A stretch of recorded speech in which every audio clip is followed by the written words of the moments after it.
have memories from being really young that are bad, and I went into foster care with my brother when I was 3. I was 10 when me and my sister first went into care. We thought we would only be in care for a couple of weeks, but that didn't happen. I arrived with an apple and a black liner full of my stuff. I'm Julie Nicholson from Digital Voice for Communities. We help people who don't often get the opportunity to have a voice do that through the use of creative digital media.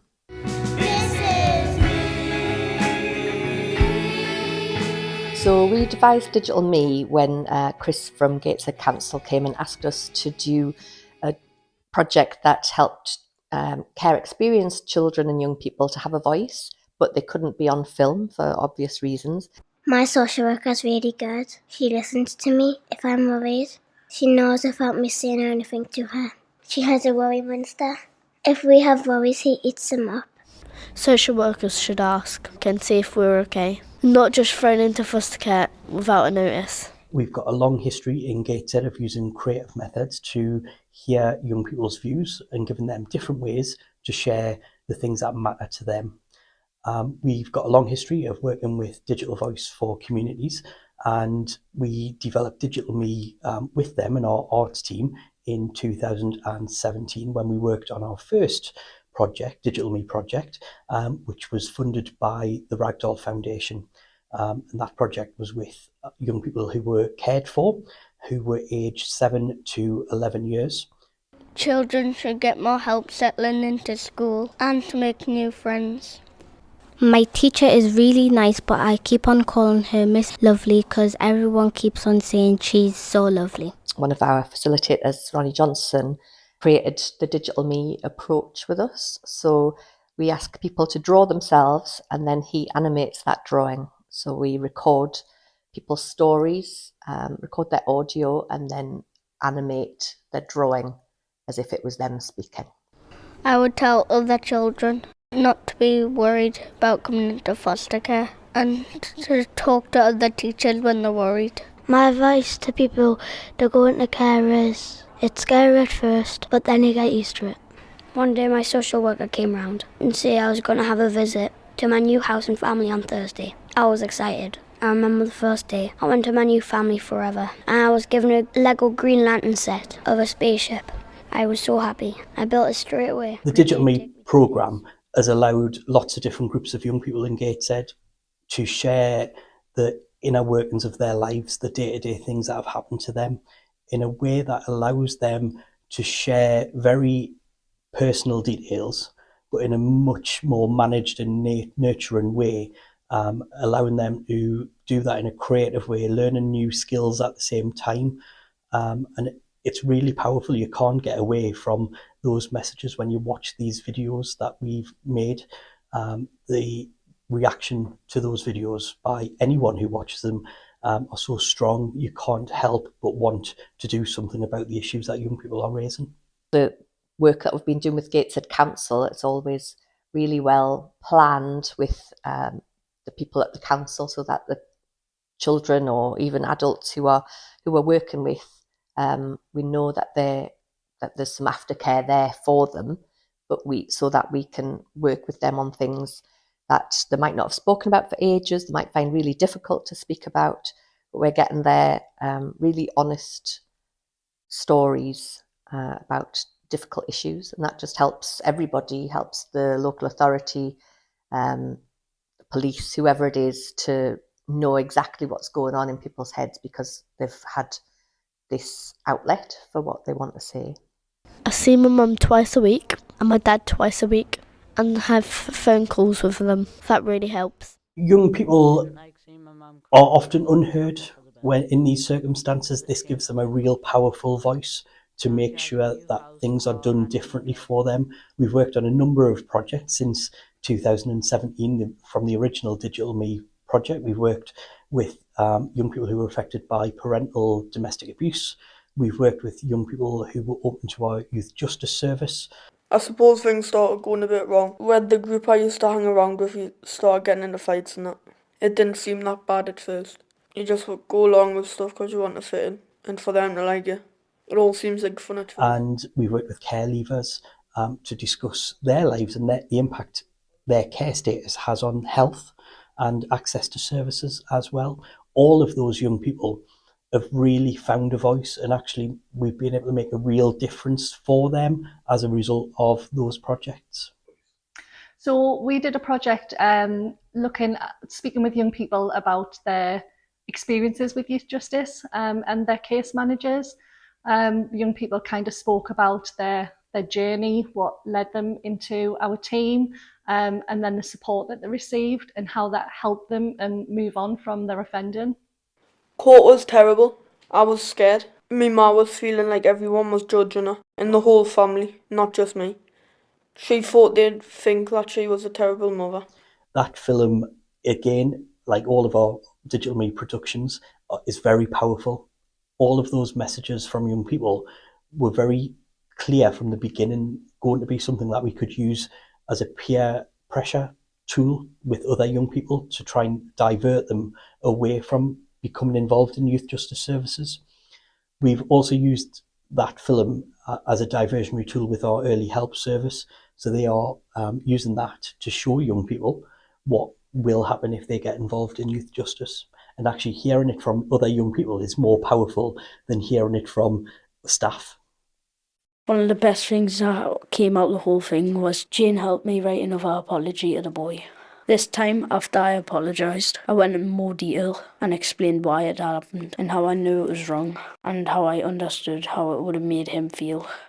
They've responded really, really well because I think it's about hearing from other young people, but also it's the local accent that can relate to it and identify with it. So they really take on board the story and the messages that the young people are sharing. So it's been really, really good. Done that this VR thing with someone, if he picked up a knife and he stabbed someone, what would happen? And then it would turn back the time for then he didn't pick up the knife and how his life would have went. I think it's really important to give young people that platform to be heard. They listen to, they get to share their experience and their story. It gives them the opportunity to kind of let go of some of the things that they've experienced, but it's also about raising awareness for other young people and to show them that there is help and support out there, and coming to youth justice isn't a negative experience. But it's also about showing other young people that they're not alone and that support is there for them. Something clicked in my head that I can't need to sort my life out, basically. Like, I can't run around the streets. I'm not going to be running around the streets when I'm like 20, 30. I want to have a job, I want to have a family, like, I want to make something myself. For me, the thing that is really important is that people, because we're bringing together people who've all had similar experiences, to see them going, oh, I'm not the only child who's felt this, or I'm not the only woman who's been in this situation. For them to feel like they're talking to their peers and we're facilitating an open conversation about things that they've got in common is really empowering for people. It really helps them to know that other people have had similar experiences and that they can talk to each other about how they've coped, find coping mechanisms, and also just feel that peer support, I think is a big impact for us, helping people to have that voice. There's been problems in my house for as long as I can remember. I remember there being arguments before my brother was born. I thought it was normal. I think I grew up thinking this was normal. But then one day when I was visiting a friend, I met her parents and started realising it wasn't. We worked with a group of young people who were affected by parental domestic abuse. That was a really powerful project to hear directly from young people, their experiences. I would hear them arguing all the time. They would tell me to go to my room, but it was across from the living room, so I could hear everything. They don't think about being quiet and let me sleep. I can hear them shouting from my bedroom. I would lie in bed and get really annoyed about hearing the arguments go on and on. I'd be in my bedroom, but I would still hear them arguing. It really put me on edge. I would listen to music using headphones, and I would jump if I ever heard a door close. What became apparent was that parents thought they'd shielded their young people from a lot of the issues that were going on at home, where in fact young people were acutely aware of every detail of circumstance that was happening. It is a really powerful video and production. We have used that in training of staff One day at school, I decided I was going to talk to a teacher about it when she asked me about something else that had happened at school. I'm not sure I'd ever want to talk to a teacher again because they just stared at me weirdly and didn't really say much. The domestic abuse production has also been used in schools. Some of the issues that young people were raising were about how they shared their initial concerns about what was going on at home, and how, particularly in some primary schools, young people didn't feel comfortable sharing those intimate details of what was happening at home. One of the things that we did following the production is we invited the parents to a screening event that was extremely powerful. We invited them in on an individual family basis, so that we could share those private thoughts of what went on at home. So it made them really think about how they handled what was happening for their family. We have also used it with other perpetrators and victims of domestic abuse to get those messages across. So I think Digital Me is a really good forum to give young people the platform to be heard, and for other teams or youth justice services to have that experience shows that they're really listening to their service users. And then it's about taking on board what the young people are saying and whether they can look at the practice, whether anything needs changes, celebrate the positives and the successes, but also looking at if there's any development opportunities. Informing policy and practice across the service. There's been so many times when practice has been changed because of what people have heard. So professionals, whole councils, whoever hears the work, and we often screen it for professionals and ask people to pledge to make a change. Things have happened because of that. Getting to medical appointments can be difficult if I'm not in walking distance, as I now have to rely on myself to get there, and this would mean that I would need to have travel money. Getting to a medical appointment was difficult when I turned 18 because I was bad with money. I had to go to doctor's appointments on my own. If free travel was available, there wouldn't be any worries. I think it would help if we had some travel money to be able to get to appointments and back, because I used to have to walk or ask my friends for money. The collaborative Digital Me production that we worked on jointly with Newcastle City Council and the Clinical Commission Group, which are now integrated care boards, actually went on and had a real impact for young people. One of the things young people discussed in that film was the lack of access to transport. And whilst the video was about health, actually lack of transport does have a massive impact on young people's health in terms of isolation, their mental health, loneliness, well-being. All of that was being affected by the fact that young people couldn't necessarily always get out of the house.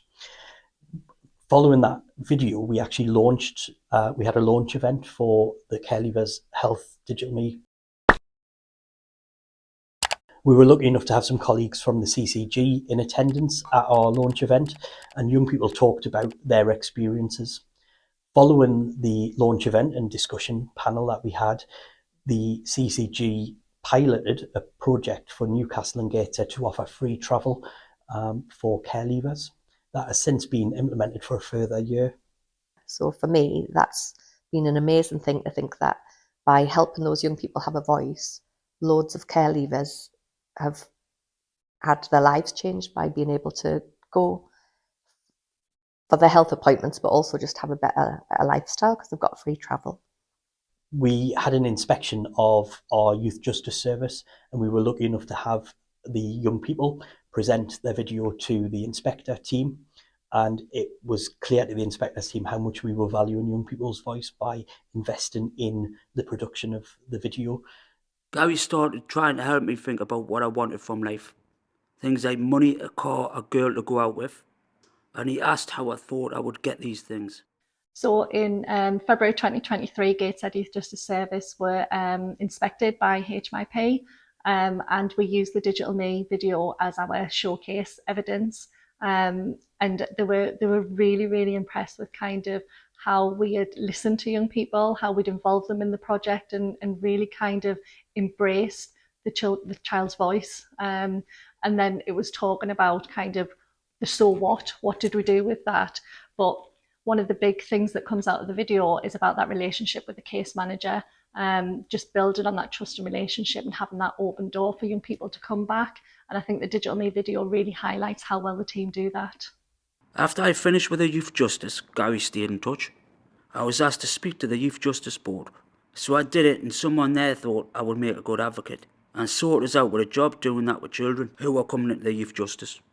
So we've used Digital Me in various forums. We've presented to the whole service of children's social care and shared Digital Me. So that's kind of been widely shared across the service. We've used it within schools with other young people to raise awareness and show young people other young people's journeys. We're hoping to launch it on the Youth Justice Board resource hub. So that would be kind of national for other youth justice services to use. We've also used it on one-to-one basis with young people to kind of trigger some of that discussion. It's various different ways. It made me realise that you've only got one life, so you might as well make the best life you've ever lived. During the process of actually making that film, our young people who were taking part in the first Digital Me project were invited to speak to our corporate management team at the council, so the chief exec and our strategic directors. We were lucky enough to be able to take along to that session a small snapshot of the work that young people had done. So from the very first days of Digital Me, it had a real impact on those decision makers. All of those people corporately were sat managing difficult financial decisions around local government finance, and actually putting young people at the heart and raising those issues with all of the corporate parents who have a say on all of the council services made a real difference. Not only that, we created posters with some of the work that young people created as part of the programme, and all of that was circulated and actually is still on the walls in this building now, all of these years later, so that when people walk past, they can see what young people were saying. The Digital Me film itself from the 2017 production has been implemented in training of staff and foster carers, and we made some changes about a lot of the issues that were being brought up by young people were around that entry into care. So we used their views and their opinions of what happened to them to try and examine critically what we did at that point for young people and try to make some improvements to young people's entry to care. The first Digital Me project was really successful and was entered into the Royal Television Society Awards for Digital Innovation, and we won. We're really grateful to you all, but especially to Gateshead Council for commissioning Digital Me and believing in it.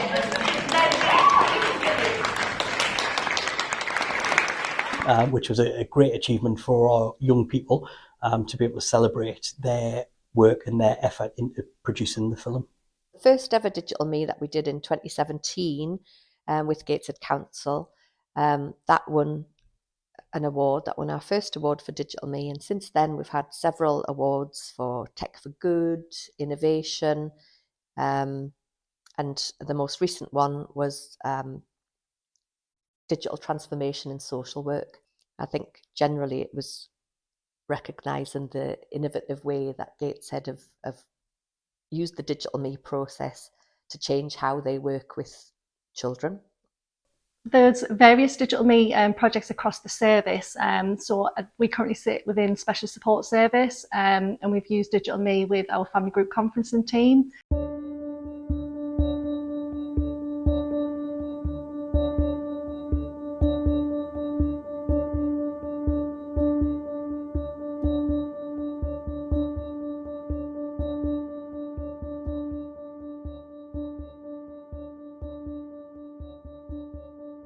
Well, during COVID, it got pretty bad. I remember from the second week of it, my ma was getting 4 bottles of vodka, every day, spending £15 a day on it. We've used it with our domestic abuse team. We've done the Youth Justice Service one, and we're also now doing a serious youth violence one, looking at kind of the impact of serious youth violence on the victim and the young person, and the journey of kind of bringing them two parties together to look at their experiences and to repair the harm caused. The one we're doing at the moment, Gateshead Council support the One Voice network of care experienced young people, they asked us if we would help them to revisit something that we'd done with them in the very first Digital Me, which was children saying, like, I go into school, I've just heard something really bad, it's re-traumatised us, and the teachers, I'm getting wrong off the teacher for me challenging behaviour, but they're not being naughty. The teacher sees them as being naughty. They were saying, like, we're not being naughty, we're experiencing trauma, and you're like punishing us for it. So now we're revisiting that after all these years to help them get their messages across directly to teachers, which I just think is brilliant that we've got this opportunity to help them to get that message out. The group identified some issues that were happening in schools for them, and they wanted to create a training resource that could be used across Gateshead to make teachers and executive leads in schools think about the impact that care has on young people's day-to-day lives and the impact that it has on young people in school. We were lucky enough at the time that young people came up with that idea that Ragdoll Foundation contacted Digital Voice for Communities and had selected them as one of their most influential projects that they'd funded, and asked Digital Voice for Communities to apply for further funding to deliver another project. Digital Voice for Communities was successful in gaining that funding, and we have worked with young people who are cared for, who have thought about the impact that education has.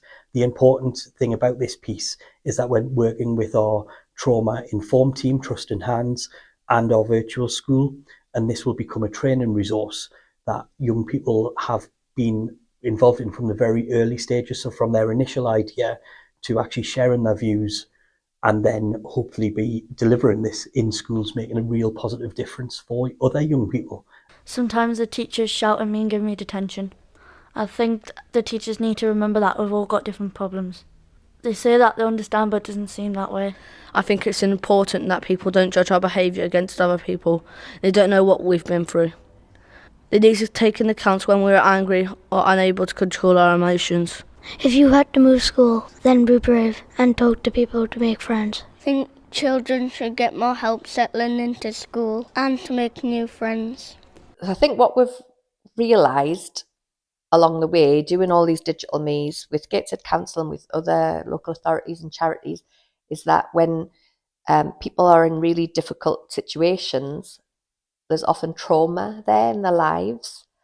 And so what we're trying to do at the moment with this trauma-informed work for teachers and other projects that we're doing at the moment is help professionals who maybe aren't trauma-informed to see why being trauma-informed in their practice is a really good thing. So again, this example with schools, if teachers can learn from the young people what the traumas are, what things are going on in their lives every day that they have no idea about, but then learn from the children and also the professionals involved, so the trauma-informed team and Gateshead's virtual head, they'll have these resources to train teachers about what they should be doing in that situation. So if you know a child is care experienced, these are the things that might be going on for them. And if you're experiencing this behaviour from them, this could be why. This is a typical trauma response, so this is how to deal with it. Been homeless since 2014 from being abused by my own father. He sexually assaulted me when I was 19. My youngest is in care because I only had him for 5 days when he was 5 days old because I had nowhere to live. Yeah, it was until I was like 7, 8 and experienced sexual abuse that my whole life literally changed at the time. Didn't know what it was. I still remember, I'd been at someone's house on the stairs. And also been working with a couple of charities recently, one with people who are experiencing homelessness, another with people who are in prison.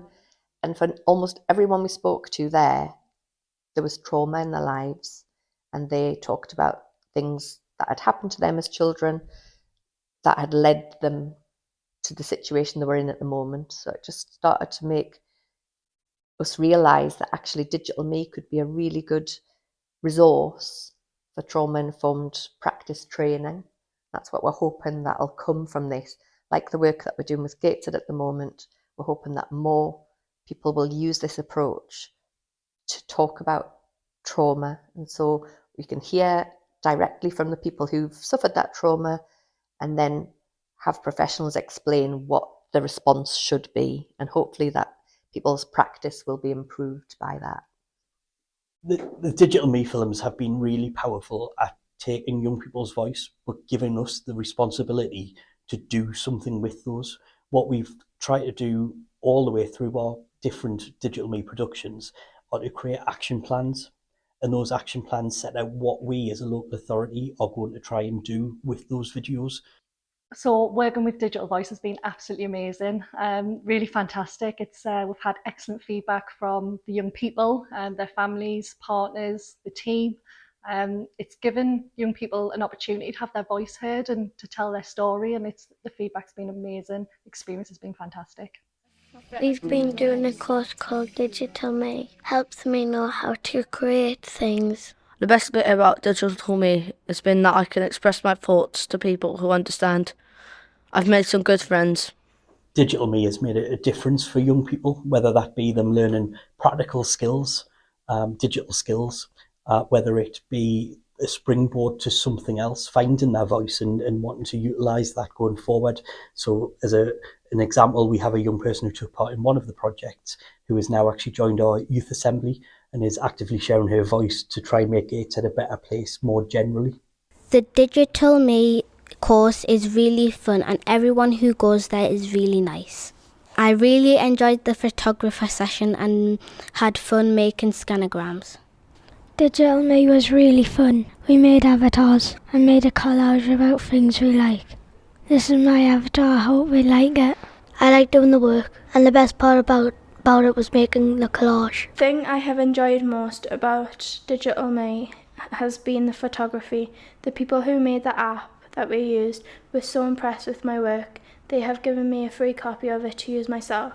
I think there should be more activities like this to help us make friends.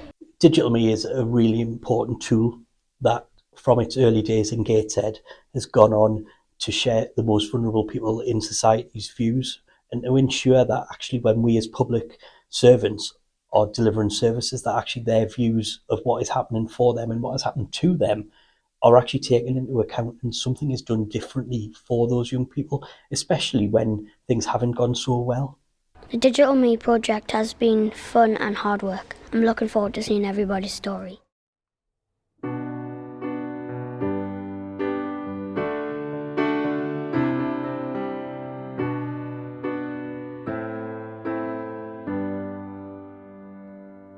I was born and raised as a child who learned to not disobey. Everything was perfect for me until that tragic day. Everything was a blur, I didn't have a clue. Moving to a stranger's house, I didn't know what to do.